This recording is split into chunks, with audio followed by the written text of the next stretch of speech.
Friends, ഇന്ന് നമുക്കൊരു അന്നദാനത്തിന് പോയാലോ? ഇത് നമ്മുടെ അമ്പലത്തിലെ 9ാമത്തെ ഉത്സവമാണേ. അപ്പം അങ്ങോട്ടാണ് നമ്മൾ പോകുന്നത്. അമ്പലത്തിൻ്റെ പേര് പറഞ്ഞില്ലല്ലോ. അമ്പലത്തിൻ്റെ പേരാണ് വെളിനല്ലൂർ ശ്രീരാമ ക്ഷേത്രം. അങ്ങനെ ഞങ്ങൾ അമ്പലത്തിൽ എത്തിയപ്പോൾ അമ്പലത്തിൽ ഭയങ്കര ക്യൂ ആയിരുന്നു. അങ്ങനെ എന്തായാലും കുറച്ച് നേരം നിന്ന് കഴിഞ്ഞപ്പോൾ നമ്മുടെ ട്രെയിൻ എത്തി. ചോറും പച്ചടിയും അവിയലും മാങ്ങാച്ചാറും ഒക്കെ ഉണ്ടായിരുന്നു കഴിക്കാനായിട്ട്. എന്നിട്ട് ഞാൻ അതൊക്കെ അങ്ങ് മിക്സ് ചെയ്ത് കഴിച്ചു.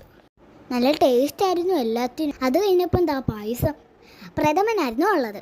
അതും ഞാൻ ഒഴിവാക്കില്ല. അതും ഞാനങ്ങ് നല്ലോണം അങ്ങ് കുടിച്ചു.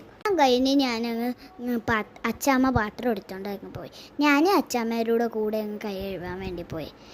ഇതാണ് മണികണ്ഠൻ. ഇത് വെളിനല്ലൂർ അമ്പലത്തിലെ ആനയാ.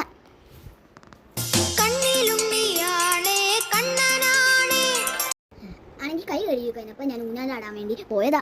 ഊഞ്ഞാലാടാൻ ചെന്നപ്പോഴോ അതിനകത്ത് വേറെ ആൾക്കാർ. അങ്ങനെ ഞാൻ വിഷമിച്ചങ്ങ് വീട്ടിൽ പോയി. ഊഞ്ഞാലിൽ കയറാത്ത വിഷമം കാരണം